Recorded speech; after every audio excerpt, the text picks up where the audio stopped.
Hello and welcome to today's topic. For those of you who are new to my channel, I am Heather McConaughey. I'm a trained and licensed registered nurse turned nutritionist. I worked as a weight loss coach for 5 years, and now I am an intuitive eating counselor and health coach whose mission is really to empower women to feel great in their bodies without focusing on the scale. So today I want to share a little bit more about my journey with food and body and how that can positively impact your life. Tell me where you're watching from. I would love to connect more with you. You can always send me a message on Instagram and say hello. Okay, so let's just kind of rewind. Let's go back 5 years. 5 years ago, in the spring of 2017, I started my nutrition coaching business. And I started it because I started having people at my gym ask me what I was doing. They had noticed changes in my physique and they had, were just curious about what I was doing. At that point, I had worked with a coach, I was managing my own nutrition, and I felt like I had a really good handle on my body and what I was doing, and I started coaching others in how to do that. And, honestly, what started me going to CrossFit was two things. One was I was experiencing body dissatisfaction. I had seen photos of myself at a wedding earlier that year, and I was not happy with the way my body looked. And I was also feeling very sluggish. So I was having a ton of just mood issues, not feeling good in my skin, and low energy. So I started CrossFit.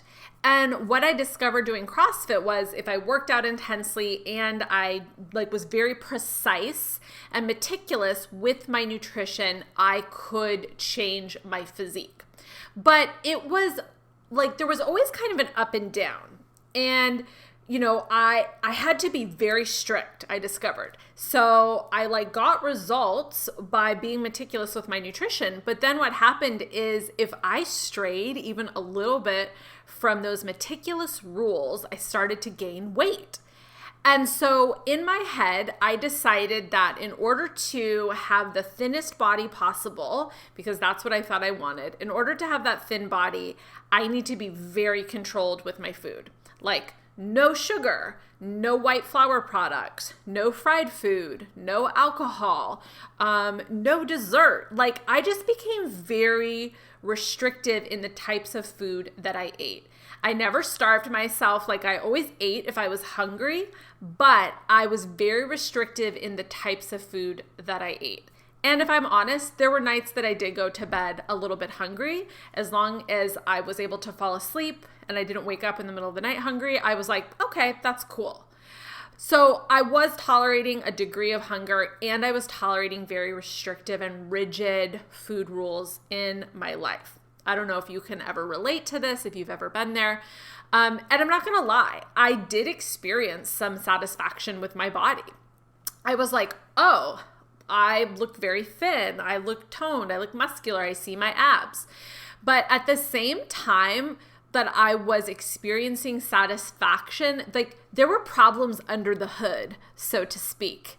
You know how the car can look real shiny from the outside, the paint job's really good, right? You got some rims, the car is looking good. Well, inside the engine is breaking down. And appearances can be deceiving.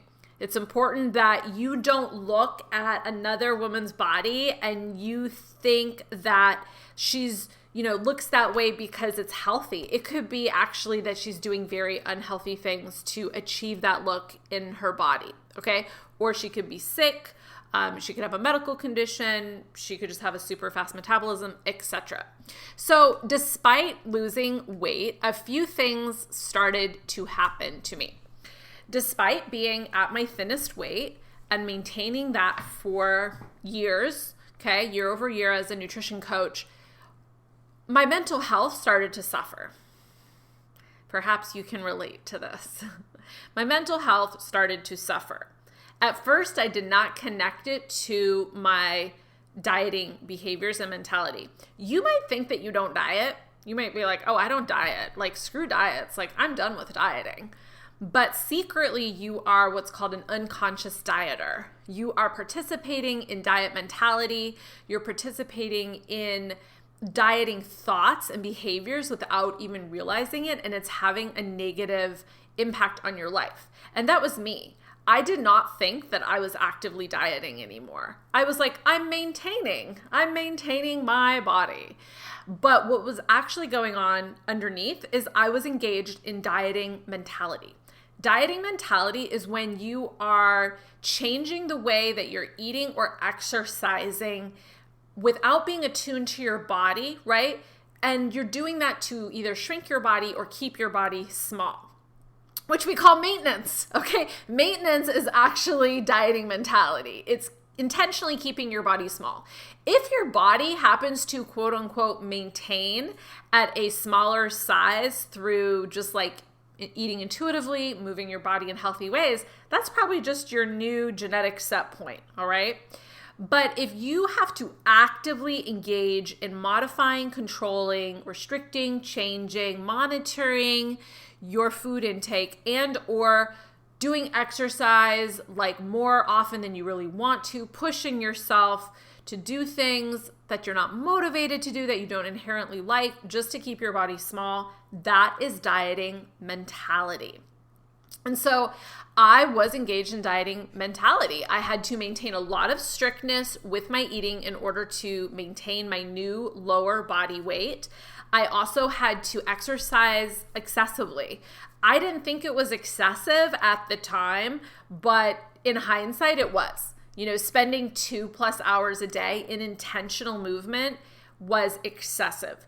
Accumulating movement throughout your day is really healthy, right? We should be sitting less. We should be getting up and moving more, but not with the intention to lose weight, with the intention to improve our bone density and our cardiovascular health and our metabolic health. And getting up every hour and just standing up, moving around does that. So because of the strictness that I was experiencing and that I had to maintain with my eating, I started to develop cravings. I started to develop cravings for sugar. I had wrongly labeled myself a sugar addict. Have you ever done that?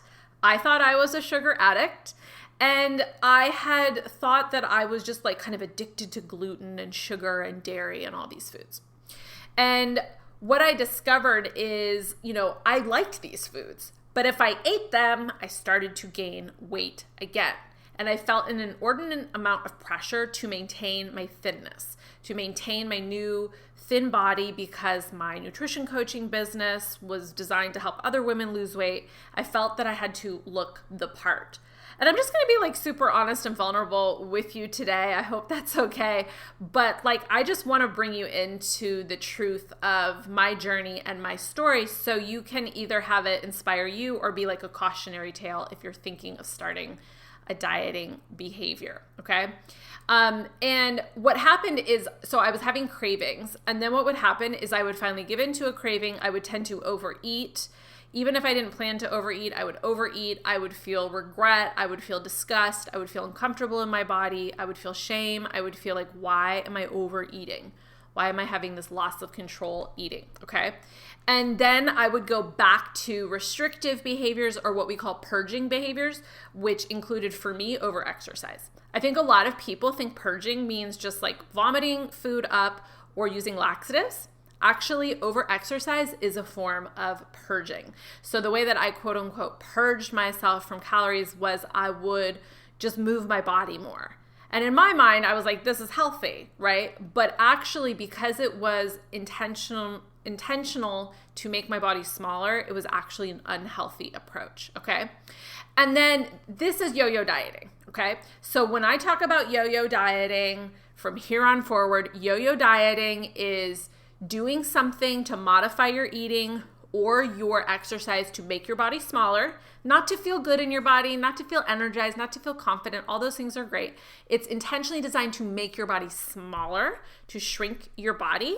And if you're doing that and then you're getting off of that plan and going back to how you used to eat, that's yo-yo dieting. Going back and forth between trying to make your body smaller through intentional exercise and eating changes, and then going back to, what you used to do. and that usually accompanies weight cycling. So yo-yo dieting, I really define as the actual behavior of modifying your eating and exercise to make your body smaller. Weight cycling is the corresponding fluctuations in your body weight that happen through that intentional dieting and then going back off into your normal way and lifestyle that you've been eating and the way you like to move. Does that make sense? So I felt between a rock and a hard place. Maybe you feel this too. I hated what thinness required of me to maintain.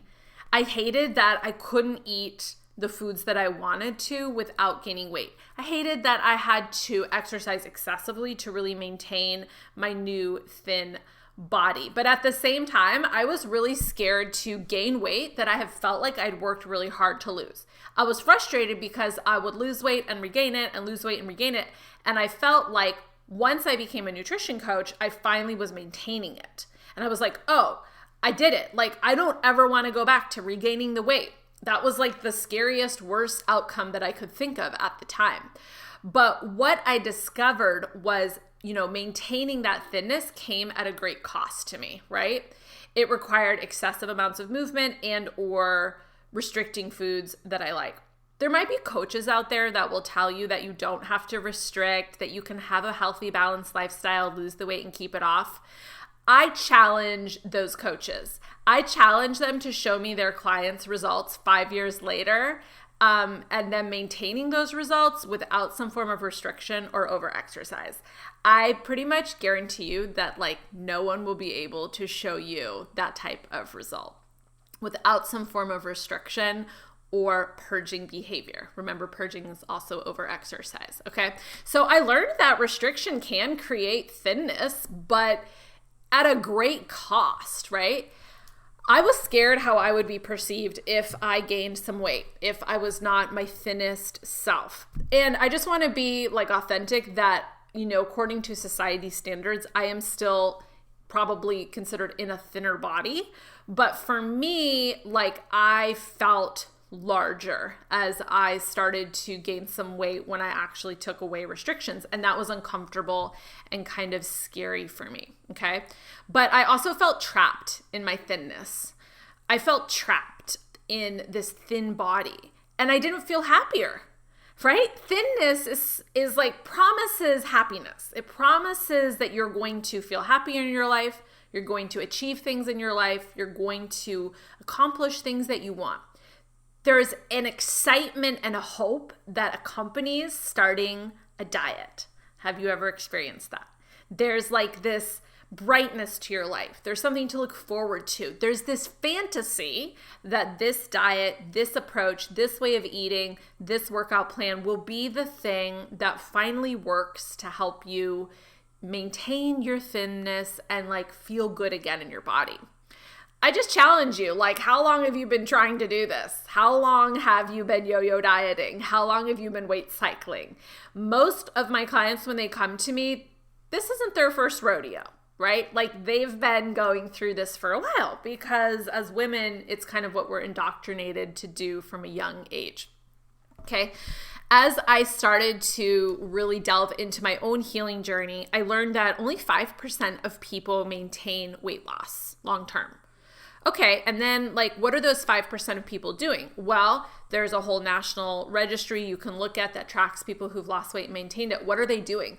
Well, if you actually look at the behaviors they're doing, they're actually restricting. They're doing behaviors like weighing themselves every day. They're moving at least 1 hour every day with their body, which doesn't sound bad, but it's the requirement that you do these things in order to maintain your weight. And I think it's important to remember that we all have a genetic set point. We all have a place, a blueprint, where our body wants to be genetically, both in the total size of your body and the distribution of fat on your body. Have you noticed how some women have a big booty and little boobs, or they have bigger boobs and a big booty but a smaller waist, or maybe they have big thighs and they have a big booty and they've got big boobies, okay? There's different distributions of how we have fat on our bodies. That is genetically determined and also affected by how you eat in childhood and teenage years when your muscle and your fat cells are really becoming like permanently like created on your body, okay? Another thing started to happen, which was I noticed that clients who'd lost weight with me would return 1 year, 2 years, 3 years later, having regained the weight. Now, it's easy to either blame yourself as a coach for what happened or blame the client, right? One of those two things. But what if there's actually a third thing to blame? Okay, what if there's actually a third source of this result? And there is, okay? It's not the coach's fault and it's not the client's fault. It's not that the coach needs to teach you something about gut health now. It's not that the coach needs to try a different approach. It's not that you need a different exercise routine. It's the fact that dieting has failed you. Dieting is the source of you regaining weight. Because if you're dieting and you're going below your genetic blueprint, eventually you will come back up.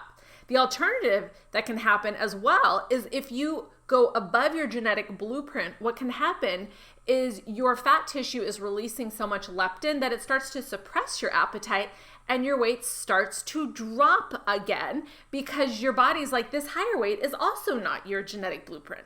Now, it does seem to be easier to shift set point up than shift set point down, but I can tell you, as I have gained some weight over the past year, intuitive eating, I actually have had a decrease in my appetite. And I've had to really learn to tune into my fullness signals. And I understand now this is because my fat tissue is releasing more leptin, which is the satiety hormone, telling my body that I'm full because my genetic blueprint is smaller, right? My body is trying to get back to its genetic blueprint. Okay, I'm glad that this is making sense for you. So I learned that these clients would come back to me and I was like, there's got to be a better way, right? There's got to be a better way as a woman to feel strong, to feel confident, to feel energized, to feel sexy in our skin without trying to pursue intentional weight loss, okay? I learned that weight loss does actually not solve body dissatisfaction. It can actually worsen body dissatisfaction. For me, what happened is actually as I lost weight, I discovered I was still unsatisfied with my body. My boobs actually got smaller as I lost weight and now they were kind of saggy, right? My butt did not seem to grow. My butt just seemed to get smaller, right? Sure, I had like abs, but I wasn't happy with these other parts of my body either. And I was also noticing that my ribs were sticking out more or my collarbone. And I was like, I'm not happy either with this look. And I still had cellulite on my thighs, right? I still had those dimples on my thighs. And I have some trauma, quote unquote. I use that word loosely because I feel like it's not true trauma that a lot of women experience. But I had a guy tell me once when he saw my thighs, you would be really hot if you just lost this fat off your thighs. Okay? And that kind of comment sticks with you. It can sting you. It can traumatize you and be the root of you pursuing dieting behaviors. So if you are struggling with body dissatisfaction, my friend, there is a root to that. There is a gnarly, rotten root to that, okay? And if you want to change the fruit in your life, you got to change the root. So I started to discover that, my body dissatisfaction not only wasn't solved by weight loss, but it actually worsened it. I think that a lot of women are trying to obtain what I call the porn ideal. I'm going to do kind of an aside, a societal convo really quick. The porn ideal is what I call this unattainable body of the hypersexualized woman in our society who has big booty, big boobs, tiny waist, right? Long legs, no cellulite, giant fake lips, right? No wrinkles. It's the porn ideal. And it is very damaging for women. It's damaging for men too. Watching pornography for a man is very damaging because it changes the way that they perceive what women should look like. And then it's very damaging for women who feel like they have to live up to this ideal. And what I started to discover the more time I spent in the fitness industry was like women who look like they've got these like perfected bodies, first of all, it's achieved through restriction, yo-yo dieting, over exercise. It's also achieved through plastic surgery. So pretty much any fitness coach you see who is lean, who has big boobs, they're fake, okay? And do your own thing as a woman, right? Like, whatever. But like, don't pretend that your body is somehow attainable. Be like, this body is cost, restriction, purging, and $20,000 in surgery. This is not an attainable body. My body is not a calling card for my business. It's actually like a fake representation of what you can achieve through nutrition and exercise. So I feel very like passionate about this because I think that, pursuing the thin ideal, surgically disfiguring your body through plastic surgery in order to achieve this body ideal perpetuates body dissatisfaction culturally for all of us as women, okay? I learned that about 35% of people who pursue intentional weight loss actually develop disordered eating, and another 30 to 45% of those people develop a full-blown eating disorder. So while dieting isn't always a cause of disordered eating or an eating disorder, it does increase your risk, okay? I learned that chronic unhealed body dissatisfaction negatively impacts your mental health, worsens anxiety, obsessive thoughts, anger, insomnia, and can even lead to suicidal thinking, okay? I learned that I could feel healthier and happier and stronger in a bigger body. So not everyone who intuitive eats will gain weight. Some people might lose weight, some people might maintain their weight, some people might gain their weight. It really depends where you are in relation to your genetic blueprint. So for me, I was artificially keeping my body below its genetic blueprint. Does that make sense? Okay. There are some people who might be artificially above their genetic blueprint because they're so disconnected from their hunger and fullness signals that they're eating when they're not really hungry. They're not stopping when they're actually full, okay? And then there are people who might just stay in the middle. Like they're already at their genetic blueprint, but they are tweaking some things. They're learning how to be more attuned to their body. The point is, intuitive eating is not a method to help you lose weight, maintain weight. It's a method for helping you heal your body dissatisfaction, helping you heal your relationship to body and food, and learn how to be attuned to your body's signals, how to feel your body from the inside out. It's called interoceptive awareness, and it's like the primary skill that you develop as an intuitive eater, and it's amazing, okay? I learned that I could gain weight and, wait for it, still meet my soulmate, ladies, okay? Who here thinks they need to look a little prettier or be a little thinner or have a more perfect body or whatever to meet their person? That was me. And I was like, I'm not getting any younger. I'm 40. I need to keep myself looking as good as possible. And look, I do want to look good for my partner. I want to obviously be sexy and attractive for them. That's a very normal thing to want as a woman. But I learned that it wasn't my body that attracted my soulmate. It was my character. It was my soul. It was my virtue. It was my personality. It was the things that we connected on. It wasn't the exterior for him. Okay? If you don't want to be judged based on your physical appearance, y'all, like, don't go judging the guy on his. Look for a soul connection with somebody, and they will also reciprocate that to you, okay? I learned that I could feel more beautiful, more radiant, and more feminine with more fat on my body, okay? Our bodies are designed to have more fat. I think it's very bizarre, actually, that if you look at the, like, ideals that are out there for us women with bodies, like, they're either very slender, lean, athletic, toned, very little body fat, or they're like hypersexualized females that are like genetically impossible for pretty much all women. Like giant boobs, giant butt, tiny waist, hashtag Kardashian life, okay? Like they're not attainable physiques for people. And this goes into like the body as a status symbol, right? Like if you can pay surgically to have your body modified, if you have tons of time to work out, does your body now become a status symbol? Well, that really reflects on your core values and your beliefs. And like, is that actually what you value in life? Like your status in life? Is that what you want to pursue? These are the interior things that like I had to learn and go through in order to heal my relationship to body and food. I hope you're hearing that it's like a really rich, deep healing journey. Like it's very cool.